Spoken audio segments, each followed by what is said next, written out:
Okay, let's dive into one of the Lovecraftian mythos' strangest figures. In a universe that's just jam-packed with these formless, cosmic horrors from beyond the stars, Yig, the Father of Serpents, he's always felt, well, a little different. And you know what? You're not alone if you've ever felt that way. This gets right to the heart of a huge fan debate. In a cosmos that's supposed to be defined by its unknowable, alien nature, a snake god just feels familiar, doesn't it? Almost mainstream? It's a feeling that a lot of readers have had. To really get to the bottom of this, we have to deconstruct the very origins of this primordial deity. And it's a story that you won't find in some ancient, dusty book. Nope. This one's hidden in the history of old pulp magazines, ghostwriting, and the messy, fascinating way these stories got made. So let's start right there, with that core contradiction. How exactly does the Father of Serpents break the very rules of cosmic horror that H.P. Lovecraft himself helped create? This right here breaks it down perfectly. Your typical Lovecraftian god is like a hurricane or a black hole. It's vast, it's alien, and it is totally, completely indifferent to us.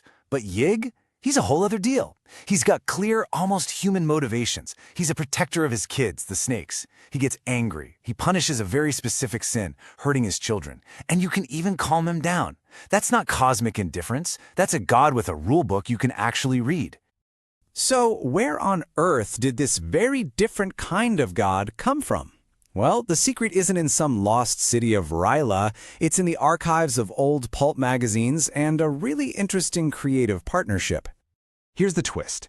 Yig wasn't a solo invention of H.P. Lovecraft's. Not at all. He was a character Lovecraft developed and really fleshed out while he was ghostwriting a story for another author, a writer named Zealia Bishop. And Lovecraft himself was pretty open about it. In his private letters, he made it super clear that while Bishop gave him the basic story notes, he took that ball and ran with it, building the entire narrative and the whole Yig mythology himself. So you can see the breakdown right here. Bishop provided the raw folkloric elements, the pioneer setting, the primal fear of snakes. But it was Lovecraft who came in and injected that cosmic horror framework.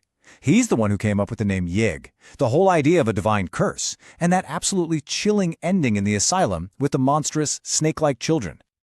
And this is the story where it all started, the Curse of Yig. It's this fantastic blend of psychological horror and straight-up supernatural dread. You see, Audrey's guilt and paranoia just drive her over the edge, but that final twist, it suggests the curse was terrifyingly real the whole time. It just masterfully blurs that line between a psychological breakdown and a true cosmic punishment. All right, so Yig is born from this ghostwriting gig, but how did he go from being a one-off character to being woven into the bigger, shared universe of the mythos? Well, he didn't just stay put in that one story. As you can see from this timeline, he started to spread. Lovecraft brought him back for another story with Bishop, but then, and this is the important part, other writers in his circle, like a young Robert Bloch, started picking him up and putting him in their own stories. And this was the real game changer. By connecting the Father of Serpents to real-world figures like the Aztec god Quetzalcoatl and the Haitian voodoo spirit Damballah, these writers totally transformed him.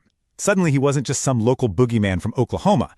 He was a global ancient power with faces and names all over the world. But in the spirit of deconstruction, we really have to confront the world Yig was born into, because his DNA is pure pulp fiction. And that means he carries some, let's just say, some of the baggage from that era. Critical analysis today points out that the portrayal of Native Americans in Yig's origin stories relied heavily on some pretty harmful dime novel stereotypes. This quote really hits on it.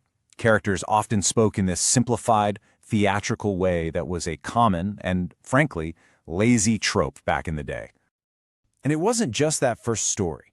When Robert Bloch expanded Yig's mythos, he leaned into broad negative stereotypes of Haitian culture and voodoo. It was, as this quote says, pure pulp pandering. It was designed for cheap thrills, using other cultures as an exotic, scary backdrop. So what it really boils down to is this. These stories are a product of their time. They were told from this colonialist perspective, the outsider looking in on a culture they saw as just mysterious, secretive, and dangerous. And that point of view is baked right into the character's origins. So, with all that complicated history, how has the Father of Serpents managed to shed that old skin and find a new life in modern fiction? What's so cool is that modern writers are actively re-examining Yig's legacy. They're subverting those old tropes to tell richer, more respectful stories. A perfect example is Edward M. Erdalac's Rainbringer, where Yig isn't some foreign terror, but a hoodoo patron to a fictionalized Zora Neale Hurston.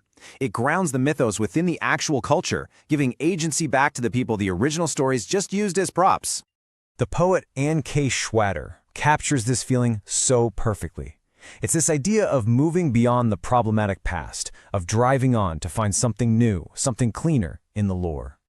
And that really brings us back to where we started. Is Yog's messy, collaborative, all-too-human origin a flaw in a universe of cold, cosmic horror? Or is that the very thing that makes him so uniquely enduring? Maybe the most terrifying monster is the one you can almost understand.